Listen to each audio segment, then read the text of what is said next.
Irmãos queridos, no Brasil evangélico nós temos muitas vozes bonitas, muita gente que toca muito, muitos artistas, e eu conheço alguns adoradores. Eu conheci o pastor Gerson no Recife, como ele disse aqui, numa conferência de adoração e louvor. E o que nos aproximou, o que nos uniu foi essa visão de adoração, de altar, de compromisso, de comunhão com Deus, e a diferença entre artista evangélico e adorador. Os irmãos me conhecem, eu não traria e daria liberdade na igreja a alguém que eu não tivesse o meu coração descansado. E eu entendo que quem santifica o altar é o adorador. Eu contei aqui, Gerson, para a igreja, e de uma performance que eu vi num programa ano passado. Um artista secular, popular, cantando uma música de Aline Barros. Vocês não sabem, já falei aqui uma vez. Uma performance maravilhosa, olha, como poucas eu já vi, cantando aquela música que a gente canta na igreja, Usa-me. Uma coisa maravilhosa, e está no YouTube, enfim, uma coisa sensacional mesmo.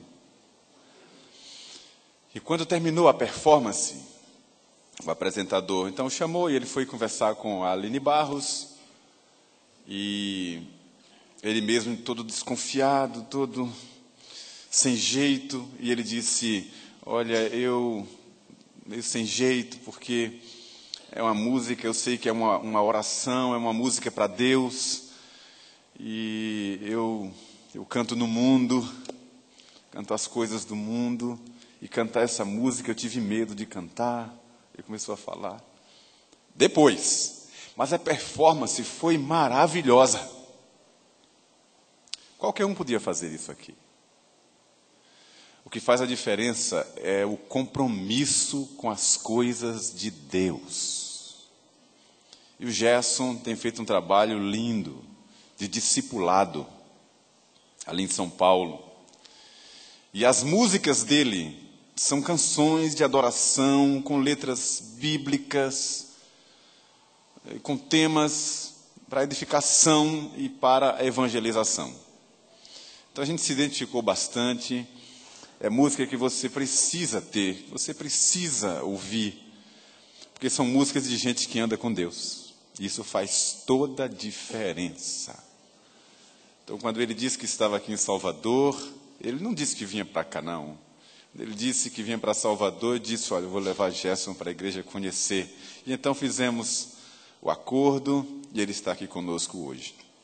Vou pedir a Gerson para nos dar uma palavra bíblica, uma palavra para a igreja, depois cantar mais uma música para a gente, aproveitar essa oportunidade de ouvir alguém que anda com Deus.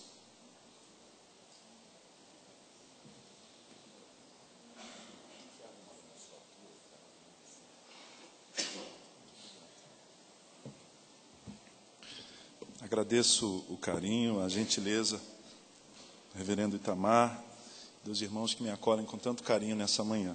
Peço perdão por estar sem a minha estola sacerdotal nesta manhã, né?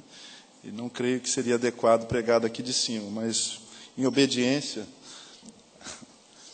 eu quero convidá-los a abrir a palavra do Senhor, capítulo 5 do Evangelho de Lucas. O Evangelho segundo escreveu o discípulo de Jesus, Lucas.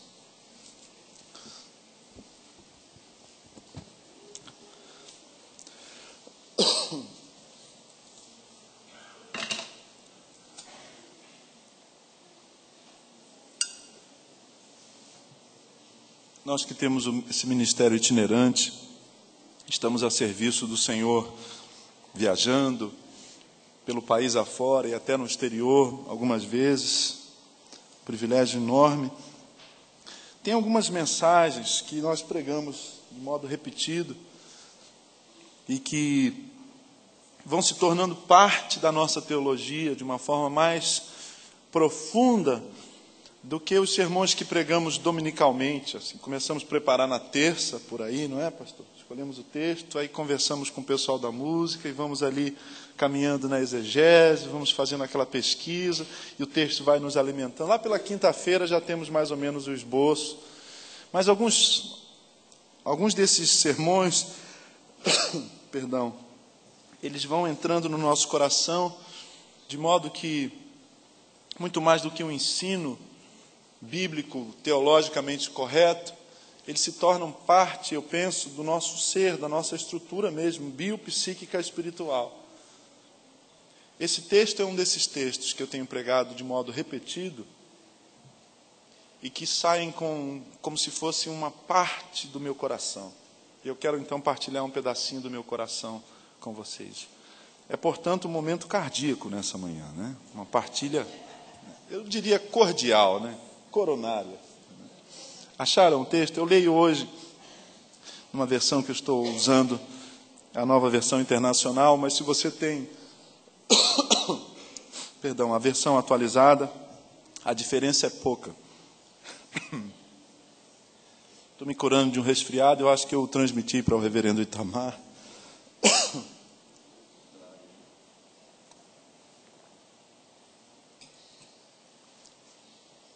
É uma breve reflexão bíblica, vamos ler. Certo dia, Jesus estava perto do lago de Genezaré e uma multidão o comprimia de todos os lados para ouvir a palavra de Deus. Viu à beira do lago 2 barcos deixados ali pelos pescadores que estavam lavando as suas redes. Entrou num dos barcos, o que pertencia a Simão, e pediu-lhe que o afastasse um pouco da praia. Então sentou-se do barco e ensinava ao povo.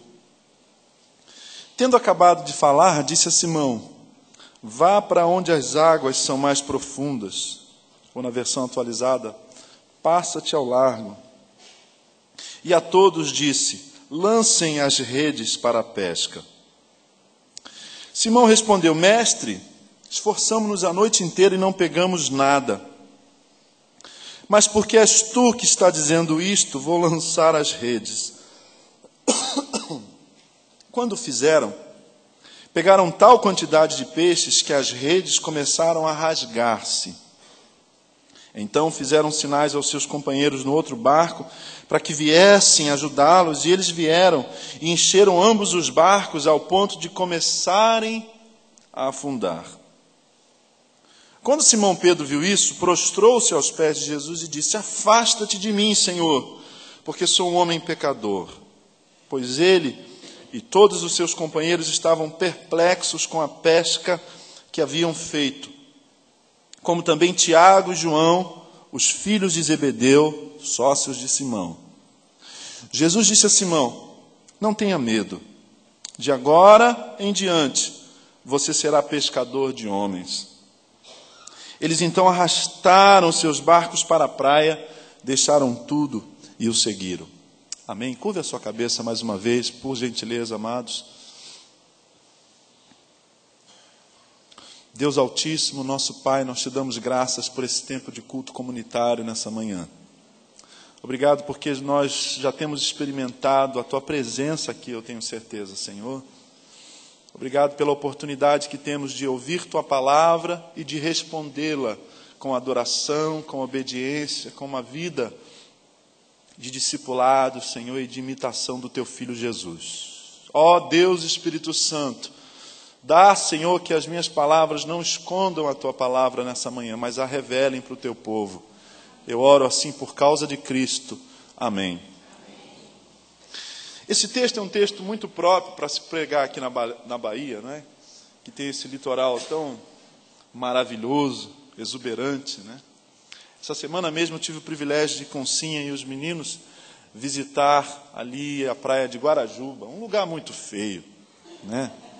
Eu fiquei tão deprimido ali na Praia do Forte, vendo aquelas invasões, né? Aquelas casas assim, um tanto quanto, né? Parece as favelas do Rio de Janeiro, né? Aquelas casas, né? Pequenas, né? Aquelas praias maravilhosas, né? Vocês estão de parabéns, né? E olha que no Rio de Janeiro nós temos belas praias, famosas, né? Mas ficamos ali descansando um pouquinho, desfrutando da hospitalidade e gentileza de alguns irmãos, porque você sabe que é melhor desfrutar sem possuir, não é? Sobretudo quando chega o carnê do IPTU. A gente fala, é melhor desfrutar sem possuir. Não precisa dizer que tem casa na praia, né? É só ligar para um irmão querido, não é? E sempre que eu vejo o mar, eu penso numa das primeiras frases, eu quero partilhar 3 frases, 3 ideias chaves com vocês aqui nessa manhã. Eu sou professor também de literatura brasileira, não exerço mais, mas a gente gosta de fazer esquemas, né? De pegar frases, conceitos, e depois fazer uma revisão da matéria para a prova, né? Então, quando eu olho o mar, eu penso na primeira ideia-chave que eu quero partilhar com vocês nessa manhã. E a frase é o seguinte, se os irmãos me permitem, vamos falar juntos, por favor, em seguida, os irmãos podem repetir. A vida é como o mar. A vida é como o mar. Já vou argumentar um pouquinho a esse respeito. A segunda frase é preciso vencer o medo. É preciso vencer o medo. Isso, muito bem. E a terceira frase, eu partilho no decorrer da reflexão. As 2 primeiras, a vida é como o mar. É preciso vencer o medo. Amém. Por que a vida é como o mar? Quando a gente está diante do mar, a gente tem basicamente 2 perspectivas. A primeira delas é a perspectiva das águas rasas, da beira da praia. Da areia, guarda-sol, água de coco, não é? No Rio de Janeiro, no meu caso, o Globo, ou o Jornal do Brasil, vocês têm a Tarde, ou outro jornal aqui, não é? Fica lá lendo e tal. Vamos mergulhar? Não, tá bom aqui. Rapaz, vamos pegar um jacaré, né? Aquela coisa que as crianças fazem assim. Vamos surfar, vamos pegar uma escuna, vamos lá para o mar. Não, tá bom aqui. Tá. Passar uma tarde em Itapuã, não tem uma coisa assim, né? A vida é como o mar. E a primeira instância dessa vida é o que a gente chama de águas rasas. O que eu chamaria nessa manhã de águas rasas. Richard Foster, escritor cristão, no seu livro clássico, A Celebração da Disciplina, um livro que nos chama a vida espiritual de uma forma maravilhosa, muito didática e simples, ele abre o livro com essa frase: a superficialidade é o mal desse tempo. A superficialidade é o mal, ou a maldição, ou o dano, ou o problema que marca essa nossa era. Você já viu o quão superficial é esse tempo que vivemos?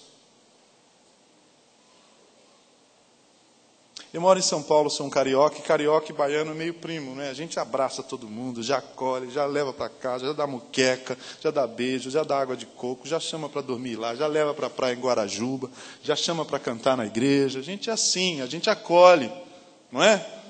É mesmo, a gente é meio primo mesmo. A formação histórica de Salvador e da Bahia é muito parecida com a do Rio de Janeiro, não é? Acontece mais ou menos no mesmo período histórico.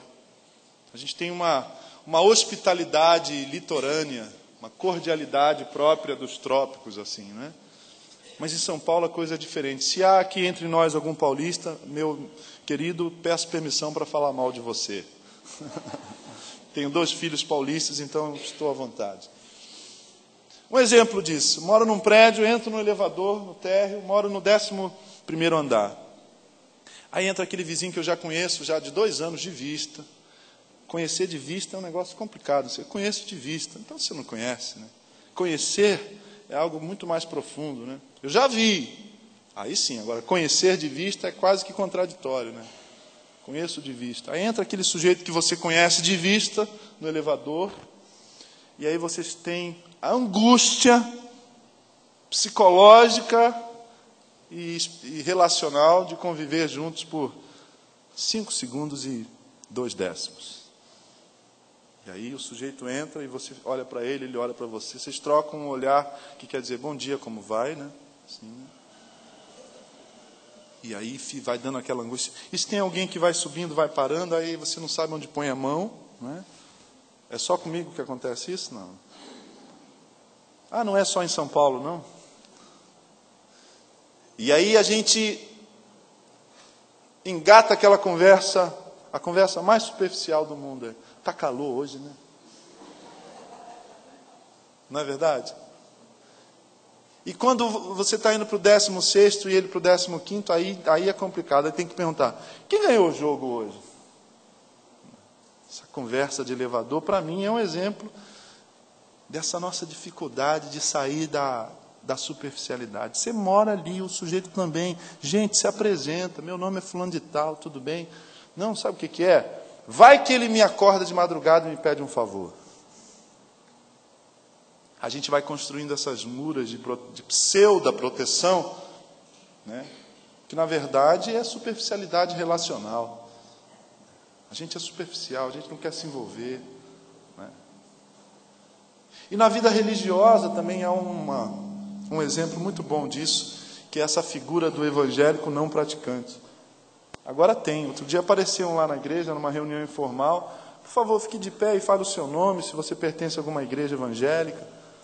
E alguém vai te levar uma ficha aí para você deixar o seu nome, endereço. E o sujeito fica em pé e diz assim, meu nome é fulano de tal, eu sou evangélico não praticante. Nós temos hoje essa figura. Temos mesmo. Que é aquela pessoa que gosta de igreja evangélica, que sabe hino, né? Que cita versos bíblicos, né? Que diz, eu preciso entrar para a crença mesmo, você está certo, de vez em quando eu vou entrar para a crença, usa essa expressão, né? Vem à igreja, dá até oferta aqui no gasofilácio, né? Estranho quando a gente fala assim, que os catecúmenos têm que estar genuflexos diante do gasofilácio, estranha essa frase, né? Estranha algumas coisas que a gente faz, mas gosta. Mas fica nessa dimensão das águas rasas da religiosidade, que até recentemente, meus amados, era próprio de outras religiões brasileiras, que permitia, inclusive, uma troca, né? Você era isso e era aquilo outro, e estava tudo no mesmo balaio, não é? Isso está entrando na igreja evangélica, a figura do evangélico não praticante. Tem gente que ajuda a construir igreja, sabia disso? Que dá dinheiro, dá até dízimo, mas não se compromete com Jesus de Nazaré de fato. Essa superficialidade ela é combatida, por exemplo, pelo fato de que no Novo Testamento a palavra cristão só aparece 3 ou 4 vezes. No entanto, discípulo, 100 e tantas vezes.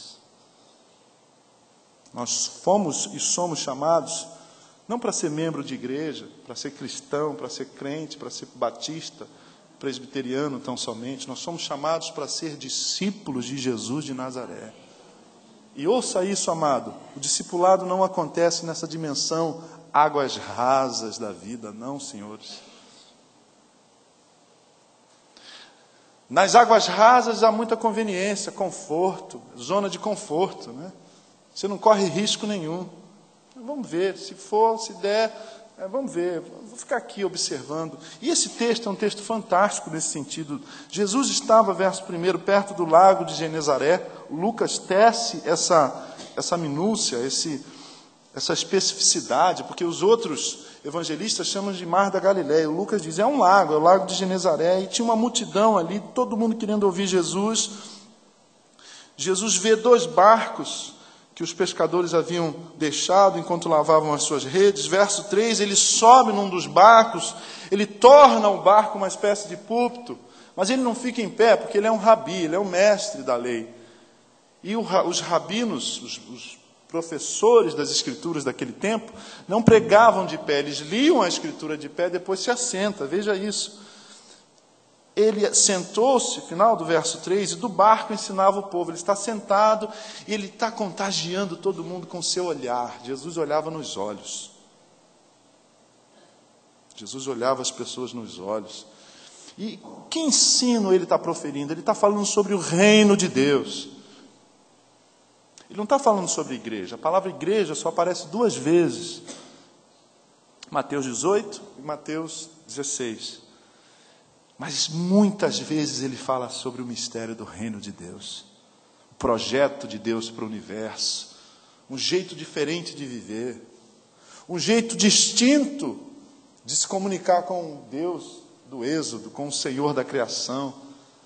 E as pessoas estão acostumadas com aquela religiosidade das águas rasas, do judaísmo da sinagoga daquele tempo, de ir para o sábado e dar dízimo de hortelã e ficar atacando os outros. O judaísmo está dividido entre várias seitas, e uma das mais poderosas era o farisaísmo, e Jesus está ali dizendo, gente, é muito mais do que isso. É o reino de Deus, é um jeito diferente de viver. O perdão é melhor do que o ódio.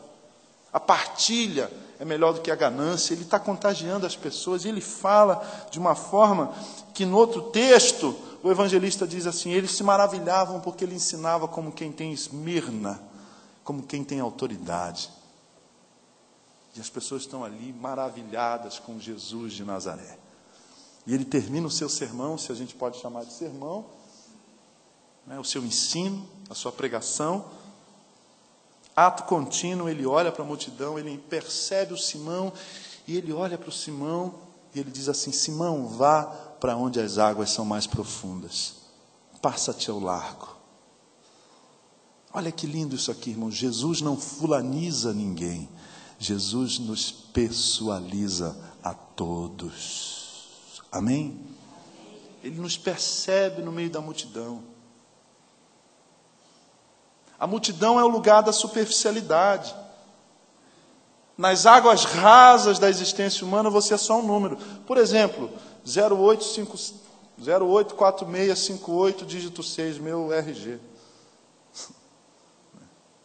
Para a Receita Federal, eu sou o 01577. Tem algum fiscal aqui, por favor? Não vai checar. 015773707, dígito 15. A gente é um número na conta do banco, a gente é um número no PIS/PASEP, a gente é um número aqui, a gente é um número acolá, a gente é um número no plano de saúde. Até na carta de cobrança a gente é um número. Se atrasa o cartão de crédito, vem lá, você portador do cartão, tal, teu nome não importa, o que importa é um número. Ah, amados, para Jesus de Nazaré não somos números, nós somos gente com nome, sobrenome, com história. Simão, filho de Jonas, Simão Bar Jonas, ele chama o Simão. Ele fala, Simão, vá para onde as águas são mais profundas. Essa é a minha primeira convocação nessa manhã para o povo de Deus aqui presente. Queridos, vamos para onde as águas são mais profundas. Vocês dizem amém? Amém. Passemos para o largo, para o marzão, para o mar aberto. A vida que nos espera lá com Jesus, a vida espiritual que está à disposição nas águas profundas da vida, são maravilhosas. O que acontece aqui? Eu quero pontuar rapidamente o que acontece aqui.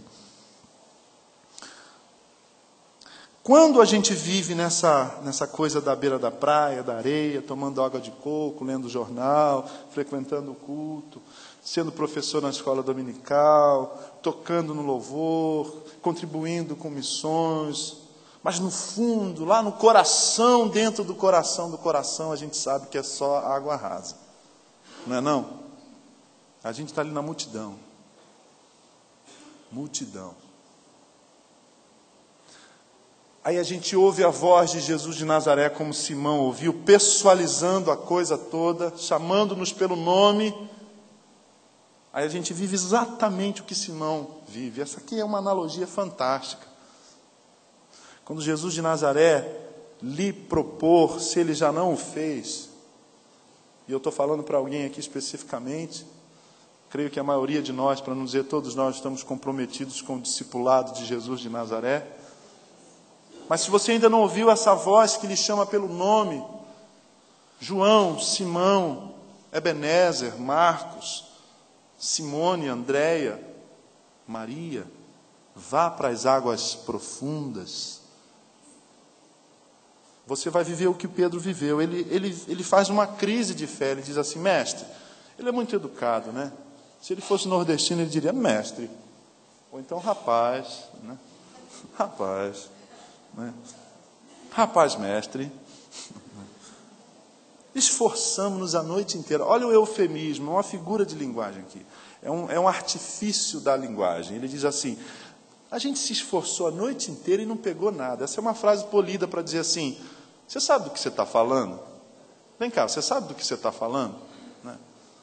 Quem está lhe perguntando como é que se pesca aqui? Você é carpinteiro, que eu sei, filho de José, lá de Nazaré. Fazer móvel, cadeira, né? Agora, de pescaria, meu querido, entendo eu sou Pedro, eu sou sócio, eu tenho uma companhia, uma microempresa de pescado, já fiz até curso no Sebrae.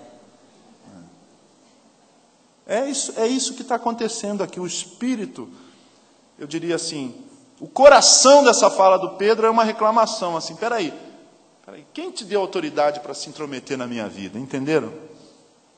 Quem lhe permitiu opinar sobre a minha vida pessoal? Enquanto você estava falando aí do reino de Deus, essa coisa bonita, bem-aventurado isso, bem-aventurado aquilo, essas histórias, esse negócio de parábola, né? Isso é bonito. Agora, pessoalizar nesse nível eu não permito, não.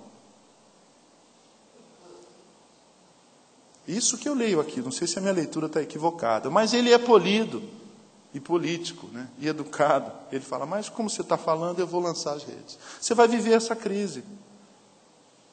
Eu vivi. Adolescência, lendo a Bíblia, eu percebi que a coisa era séria. Era tudo ou nada. Não era domingo. Eram os outros 6 dias da semana também. Entenderam, irmãos? Não era ir para o seminário, estudar teologia e ser pastor.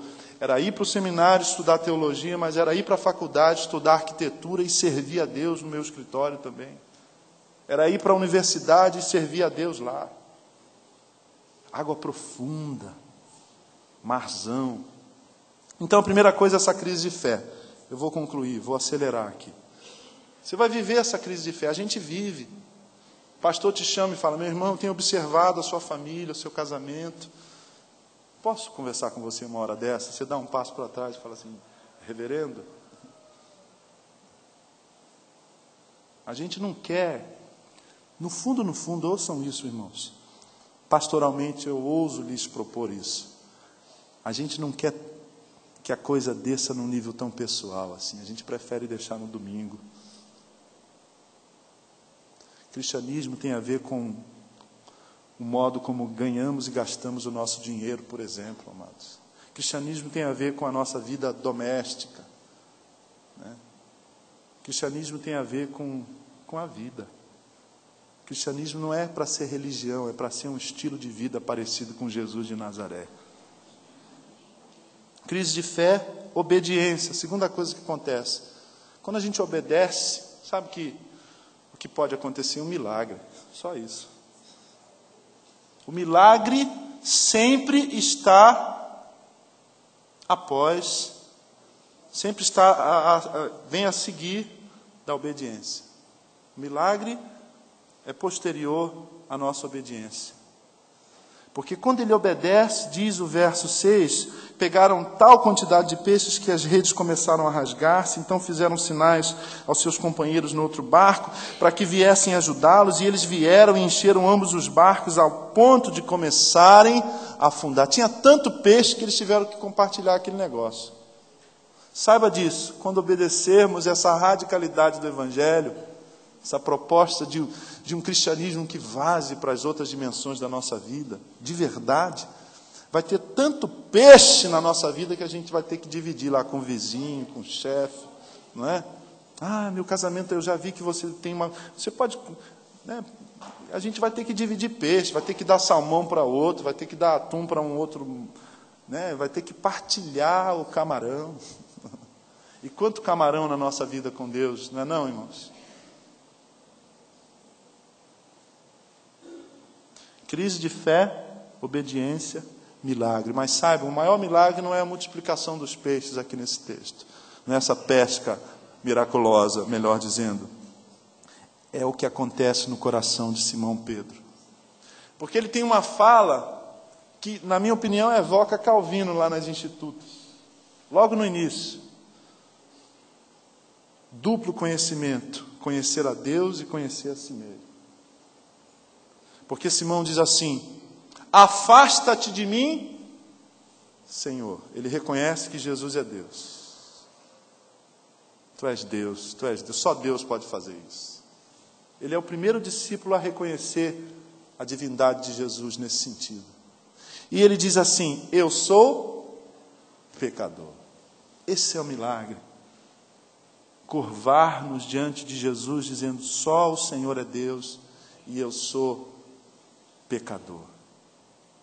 Irremediavelmente pecador, que só pode ser transformado pela graça de Cristo Jesus, derramada, expressa, demonstrada na cruz do Calvário. Você só vai, e eu também, só vamos entrar nesse momento de águas profundas, quando nós começamos a conhecer quem é verdadeiramente o Senhor e quem verdadeiramente nós somos. Porque sabe quem nos conhece, meus amados? É o nosso travesseiro. É o nosso travesseiro que nos conhece. A gente é só sorrisos de manhã, a gente brinca com as pessoas, mas olha, às 3 da manhã, quando a gente acorda e perde o sono, aí o travesseiro sabe quem nós somos. A nossa esposa que nos conhece. Os nossos filhos nos conhecem. E quando a gente admitir essa nossa pecaminosidade, essa nossa precariedade diante do Senhor, nesse nível, saiba, a gente já saiu das águas rasas. E a gente está adentrando essa dimensão das águas profundas do discipulado cristão, da imitação de Jesus de Nazaré. Verdadeiro homem, verdadeiro Deus. E eu termino. É preciso vencer o medo, portanto. Você tem que obedecer. Água rasa é lugar de gente medrosa. Água profunda é lugar de gente que já venceu o medo. Eu tenho um amigo que diz o seguinte: sabe o que é um medroso, um corajoso? Um corajoso é um medroso que acabou de orar. Um corajoso é um medroso que acabou de orar. Apesar dos nossos temores, vamos para as águas profundas. Obediência, milagre, autoconhecimento, conhecimento de Deus, vida rica, sabedoria. E aí a última frase, lembra aquilo que lhes prometi? O melhor ainda está por vir, meus amados. Eu fico tão triste quando eu vejo essa conversa da teologia da prosperidade por aí, porque não é nem teologia nem a prosperidade. Porque teologia, segundo os nossos mestres, tem a ver com Deus. E essa teologia que coloca o homem no centro não é teologia, é humanismo. Não é? É um humanismo cristianizado. E não é prosperidade porque o conceito hebraico antigo de prosperidade, por exemplo, quando aparece, por exemplo, Abraão prosperou e vai por aí, algumas versões, quer dizer que ele dormia em paz, ele deitava na rede e dormia em paz. Isso é prosperidade, não é ter $1 milhão no banco. Prosperidade é falar: boa noite, maninha, e ouvir boa noite, painho, e roncar o sono dos justos. Durmo em paz, deito em paz e durmo, porque o Senhor me faz repousar em segurança. O melhor está por vir. Eu vou comprar um carro do ano? Não sei. Se você comprar, me dá uma carona, porque o meu é velho. Vou comprar uma casa lá em Guarajuba? Não sei, mas se comprar nas minhas férias, me convida. Mas a sua vida vai ser uma vida abundante, porque nas águas profundas com Jesus de Nazaré há abundância. Abundância. Há uma vida relevante, há uma vida que dá gosto de ser vivida. Irmãos, que Deus seja com vocês e lhes dê a sua paz, a sua bênção nessa manhã. Amém.